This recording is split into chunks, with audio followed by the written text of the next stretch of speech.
Hey everybody, I'm Zee Garcia, and today I'm taking a look at a fast-thinking party game called Tags.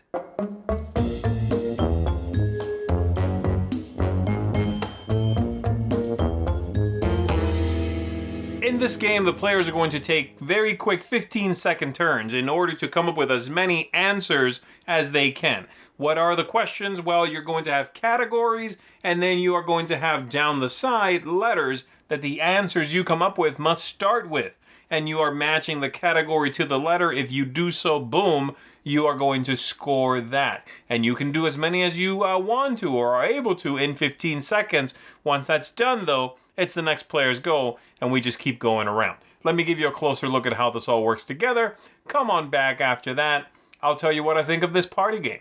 To set up the game, each player or team is going to have a scoring marker down here on the score track. You are going to shuffle up and turn face up the top card in each of the categories and do the same thing for the letters over here.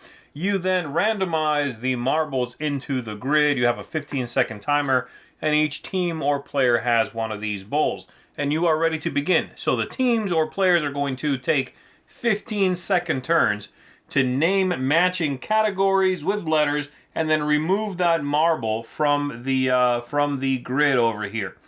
Once that's done and your 15 seconds are up, then it'll be the next team's go. You rotate the box to face them, you flip the timer, and you are ready to begin again.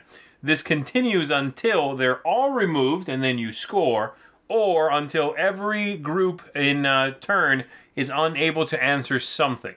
One more thing happens, and that is if the last marble is removed in a column, you also get the tag here, and you're going to get some bonus victory points out of that.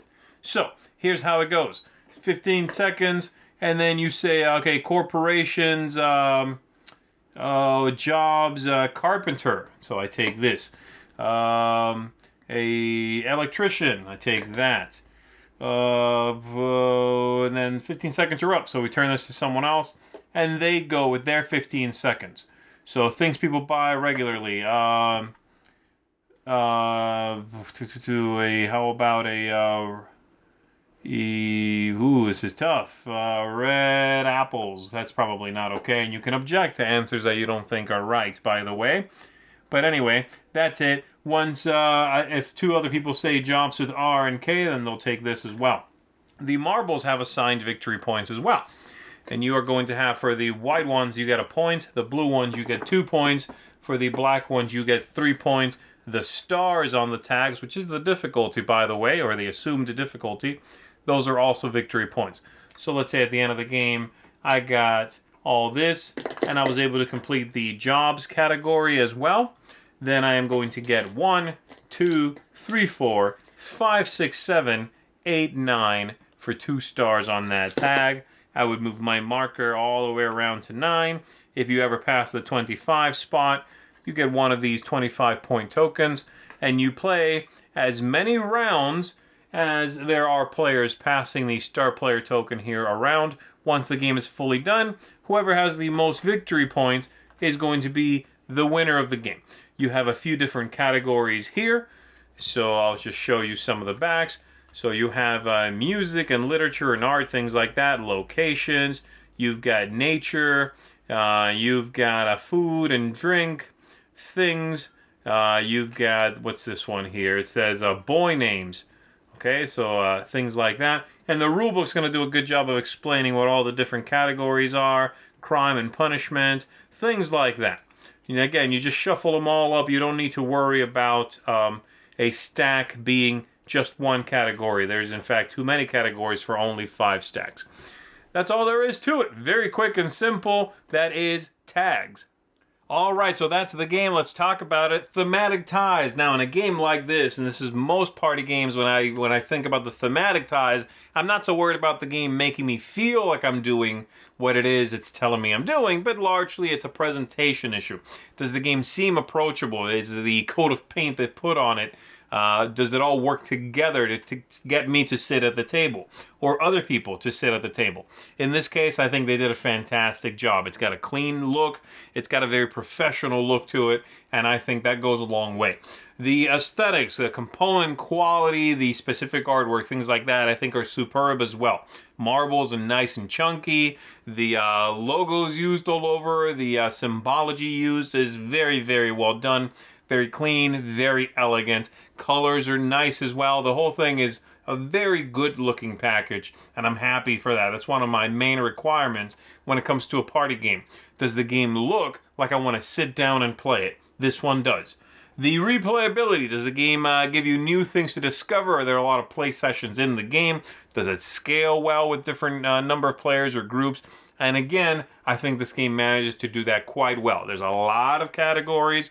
You're also not just getting the categories, but the letter, if that category comes up for you again, the letter it's matched up with is going to change, and you replace all the letters after every round. So there's that as well. And even some of the letter categories are different. The ones I showed you in the overview, it was just the beginning letter of the words, but some of them are a little bit more advanced. For example, there's one that says the word must include TH. So bath, right? So that's another way that they mix up what you could possibly answer to something. Lots of replayability in the box here. Really enjoy that. And it's such a quick game, too. It keeps everybody engaged and high energy that you're going to want to come back to this one.